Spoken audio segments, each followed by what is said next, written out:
My sister is severely autistic and I hate her for turning my life into a living nightmare. I hate her. That should be wrong to say, but it doesn't feel like it. Ever since my sister was born, it's like I vanished from my parents' radar.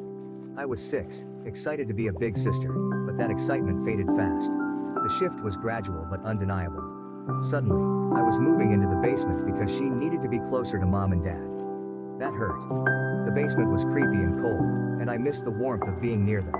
Nights down there were long and lonely. I'd hear the rest of the family upstairs and feel so cut off, like I was more of an afterthought than a daughter. Losing my toys to her was another blow.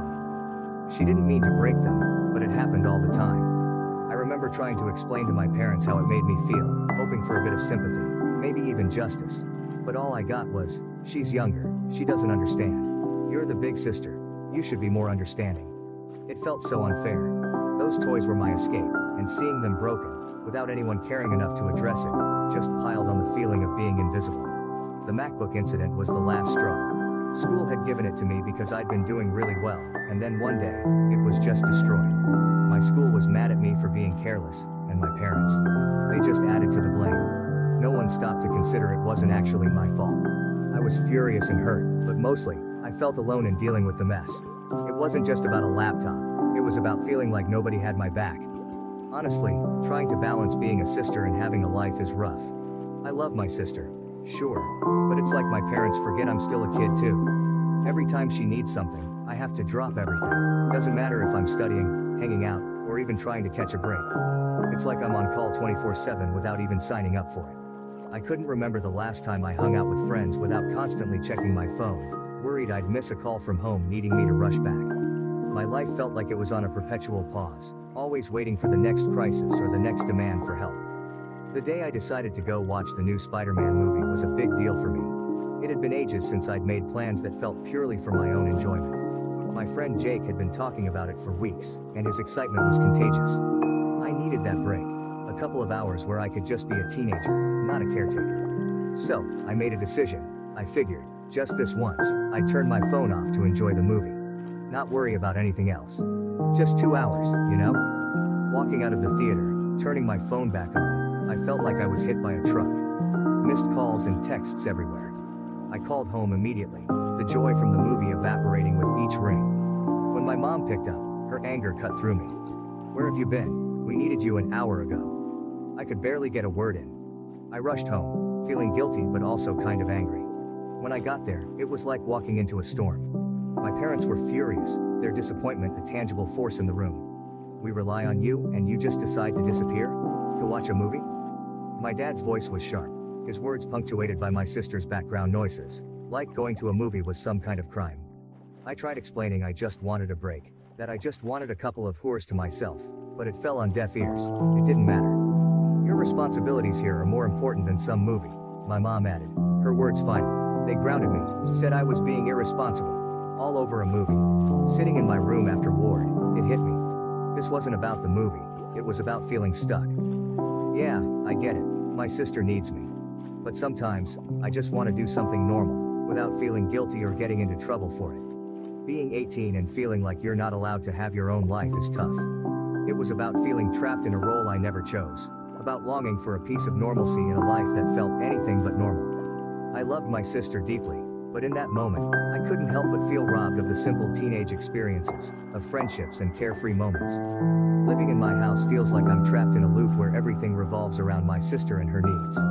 Don't get me wrong, I get it. She needs a lot of care, and I want to be there for her. But sometimes, it feels like I'm just another item on the family's to-do list. Help your sister. Make sure she's okay. Can't you see we're busy with her? It's exhausting, feeling more like an extra hand. It's like I'm invisible unless they need something for her.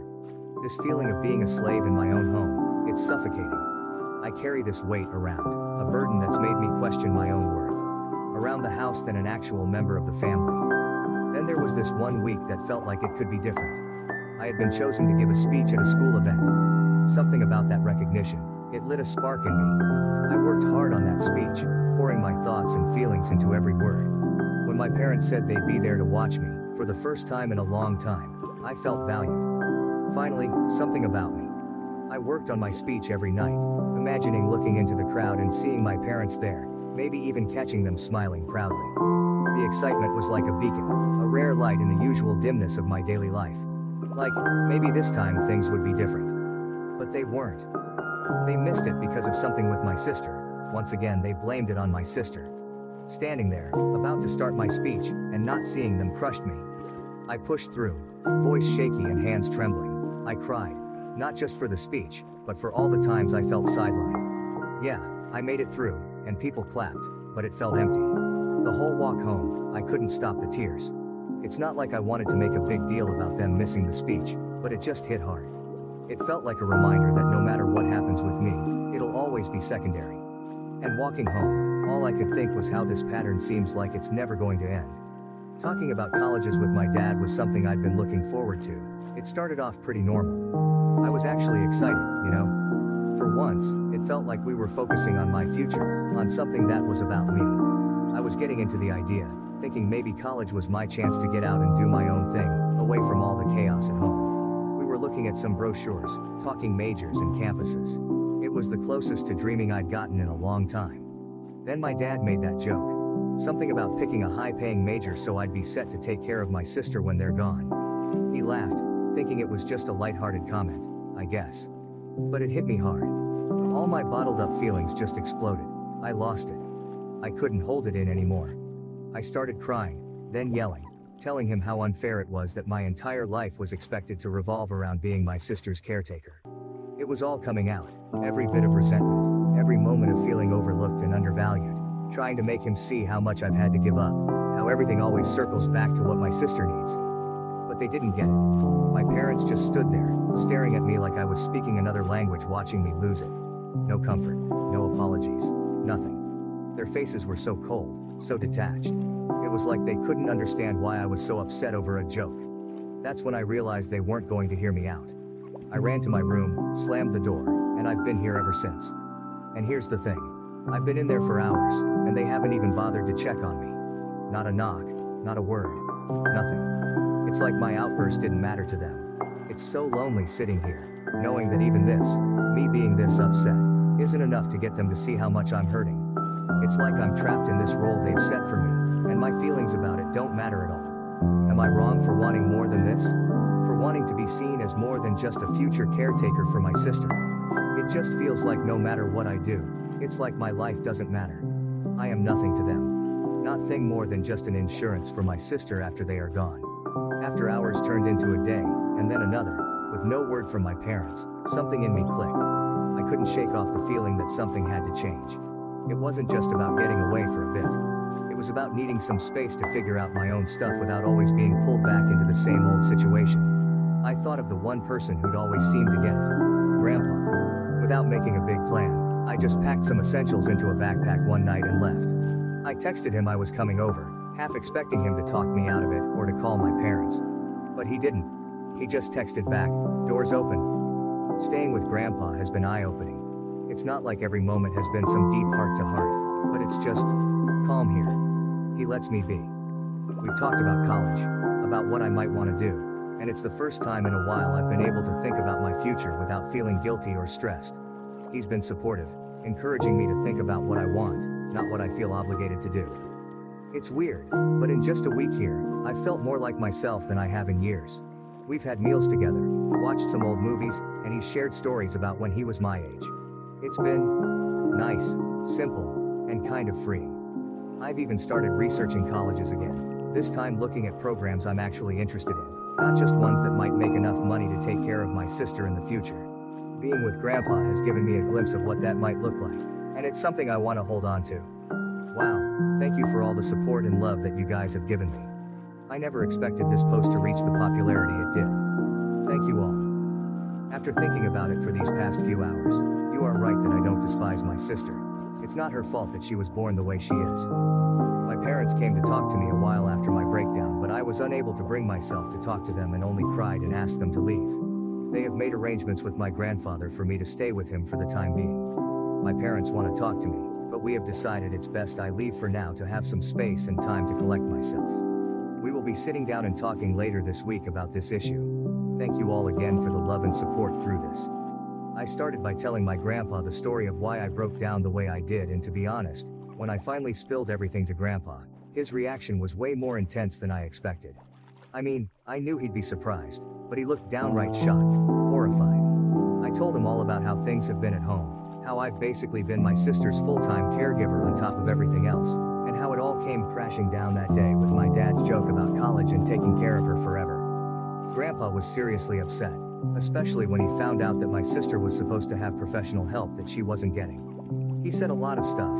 He told me some things that I don't feel comfortable repeating here, but in essence, my sister is supposed to be getting care from a professional and that my parents were ignoring that. But the gist was that it wasn't right or safe for me to be in that position, especially with how things were with my sister. He couldn't believe my parents were putting all this on me, and that they'd kept so much from the rest of the family.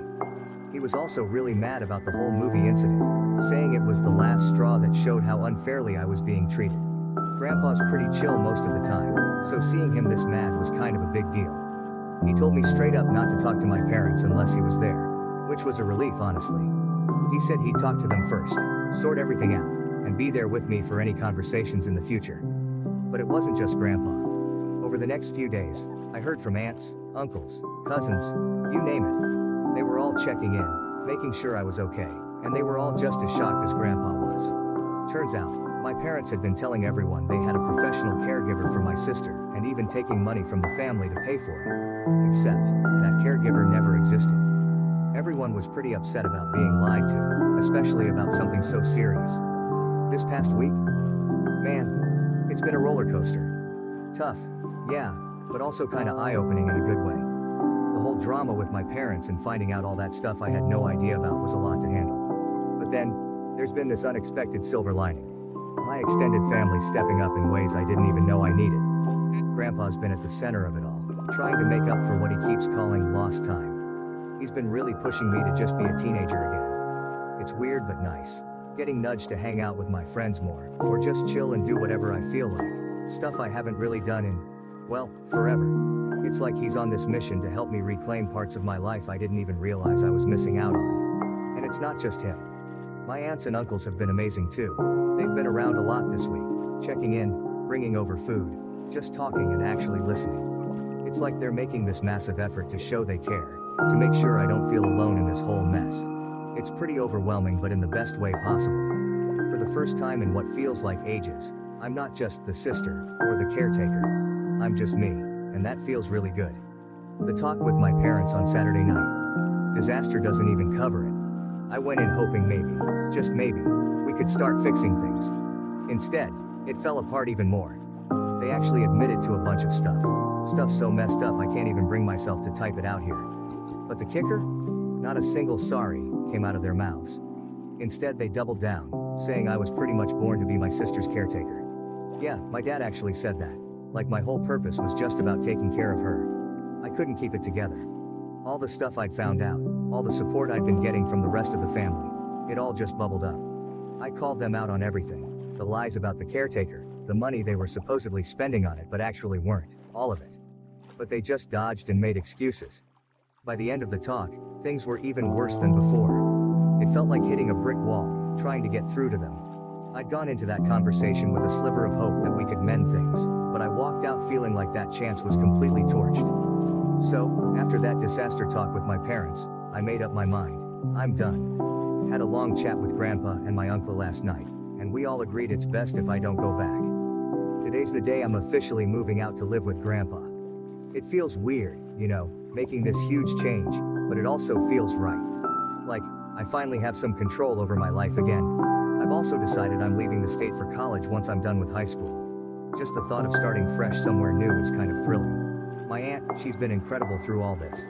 She told me she's going to start sending the money directly to me, the money she used to give to my dad for my sister's care. Guess it's going to be my college fund now. My parents? They've called a couple of times since that night, but if you're thinking they called to say sorry or that they missed me, nah. They just wanted to know when I was planning to come back home. It's like they're not even trying to understand why I had to leave. I know this is going to be a huge change, and honestly, I'm kind of scared. But at the same time, I feel this weight lifting off me.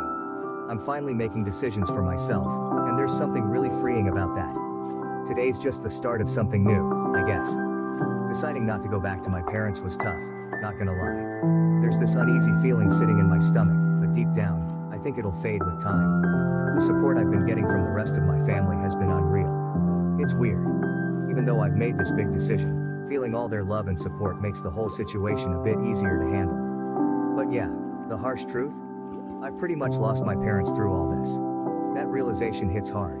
It's a lot to process, and sometimes I catch myself wishing things could have been different. But through all the mess, I've come to see something really important. I don't hate my sister. That anger I thought I felt towards her was misplaced. She's not the one to blame for how our parents chose to handle things. I love her, more than I can say, and hating her for something she had no control over was wrong on so many levels. I hope, someday, I can make that right. For now though, leaving is what I need to do for myself. It's about finding my own way, figuring out who I am outside of this whole situation. It's going to be a journey, but I'm ready for it. Edit. Thank you all so much. I wish I could respond to every single one of you, but my lunch only lasts so long. I'll update tonight how the move out went, but until then, thank you all. I want to say that your support has been amazing, and your kindness means more to me than anyone could ever imagine. Moving out was surreal. Grandpa and my uncle were with me every step of the way, helping me pack up my life into boxes and bags. Everything that meant something to me, we took. Make sure to grab all the important stuff like my birth certificate and social security card. It felt weirdly official, like I was collecting pieces of my old life to start a new one. My parents? They were pretty much silent the whole time. Dad took off with my sister not long after I got there, leaving just my mom to watch us pack. She didn't say much, just hovered in the background. It was awkward, tense even. But then, as we were about to leave, she finally broke down. She said she loved me, that she'd miss me. After days of silence, those words hit differently. I hugged her, said goodbye. It was one of the hardest things I've ever done. Sitting in my new room at Grandpa's house, I keep replaying that moment. Did she mean what she said? After everything, it's hard to know for sure. But I want to believe she did. Right now, all I can do is focus on what's ahead. Maybe, with time, my parents and I can find a way back to each other.